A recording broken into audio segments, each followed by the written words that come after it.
आज मैं आपको एक मजेदार कहानी सुनाने जा रही हूँ। सीमन एक बहुत ही अच्छा निवासी था। प्रतिभा और योग्यता के लिए राजा द्वारा ये जिले का जिलाधीश नियुक्त किया गया था। पद संभालने के तुरंत ही बाद सीमन के कुछ जाने माने स्थानीय वृद्ध व्यक्तियों को बुलाकर जिले की समस्या पूछी। वृद्धों ने उसे बताया कि जिले की प्रजा इस मुसीबत से बुरी तरह से परेशान है कि हर साल नदी के जल देवता को दुल्हन के रूप में एक नई युवती भेंट की जाती है। असल में बात यह थी कि ये तिजिला पीली नदी के किनारे बसा हुआ था। स्थानीय प्रथा के अनुसार नदी में जल देवता रहता था। उसे हर साल एक नया युवती दुल्हन के रूप में भेंट की जाती थी, वरना देवता नदी में भयंकर बाढ़ ला देते थे, जिससे पूरा जिला पानी में जलमग्न हो जाता था। लंबे अरसे से जिले के अधिकारी और भूतनी जल देवता के शादी ब्याह की सेवा में बहुत ही सक्रिय थे और इसके लिए प्रजा से अतिरिक्त कर वसूल करते आए थे।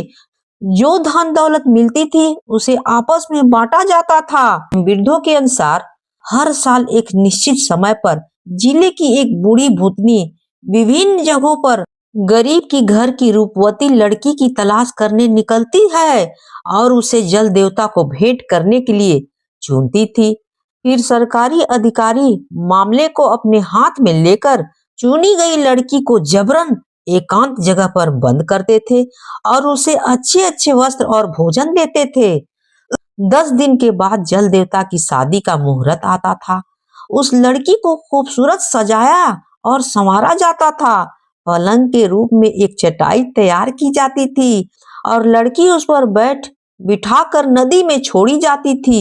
शुरू में चटाई पर बैठी युवती नदी की जल स्तर पर तैरती थी, पर थोड़ी ही वक्त के बाद वह नदी में डूब जाती थी। भूतनी इस घड़ी पर अनुष्ठान करके घोषणा करती थी कि जल देवता की शादी संपन्न हो चुकी है और वह अपनी नई दुल्हन से संतुष्ट हैं। एती जिले के स्थानीय वृद्धों की बातें सुनकर सीमन कुछ नहीं बोला।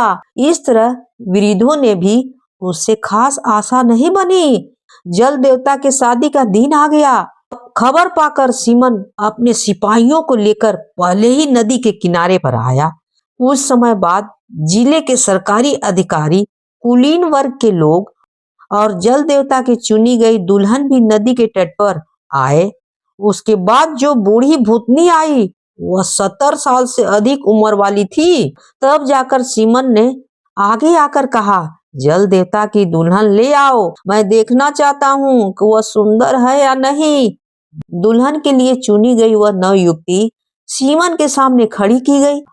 उस पर एक नजर दौड़ाकर सीमन ने उपस्थित लोगों से कहा, यह लड़की खूबसूरत नहीं है और जल देवता की दुल्हन बनने की काबिल नहीं है, लेकिन आज जल देवता की शादी का दिन है, वह इंतजार में अवश्य है। भूतनी को थोड़ा कष्ट उठाना होगा। तुम देवता को यह सूचना देने जाओ कि हम इस लड़की से भी ज्यादा सुंदर लड़की ढूंढ निकालेंगे। शादी दूसरे दिन होगी, इसमें क्या है। कहते हुए सीमन ने अपने सिपाहियों को उस बूढ़ी भूतनी को नदी में फेंकने का आदेश दे दिया। थोड़ी देर बाद सीमन फिर बोला, क्या बात है, बहुत देर हो चुकी है, भूतनी वापस नहीं आई। उसकी एक शिष्या को वहां के हालात जानने के लिए भेजा जाए। सीमन के आदेश पाकर सिपाहियों ने बूढ़ी भूतनी की एक चेली को नदी में छोड़ दिया।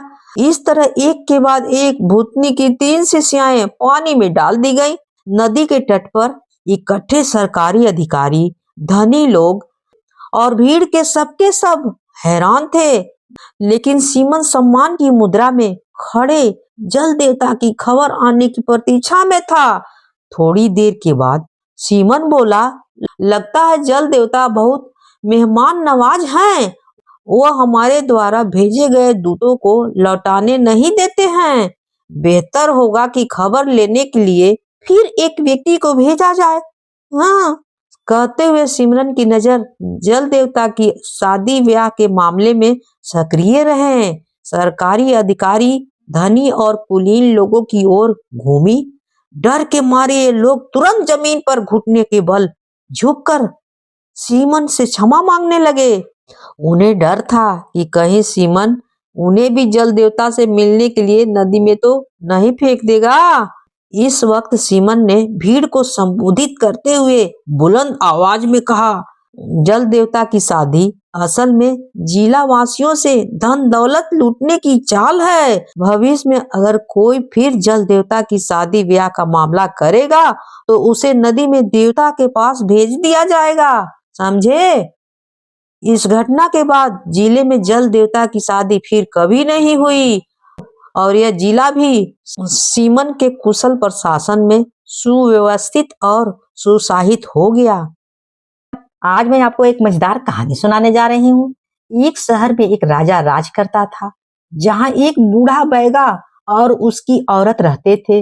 बैगा ने कई साल तक राजा की सेवा की थी। इससे राजा ने उसे इनाम के रूप में एक सोने का कुंदा देकर घर भेज दिया, जिससे वे बाकी दिन मजे से काट सके।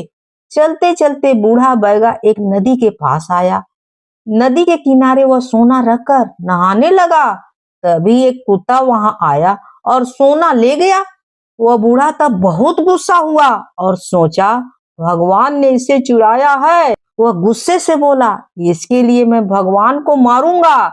जल्दी ही वह एक सेठ के बनाए हुए तालाब के पास पहुंचा। वह बहुत गहरा था, पर उसमें पानी नहीं था। सेठ ने पूछा, कहाँ जा रहे हो दादा? मैं भगवान को मारने जा रहा हूँ, समझे? तो उसने कहा कि इस तालाब में 5 साल से पानी ही नहीं है।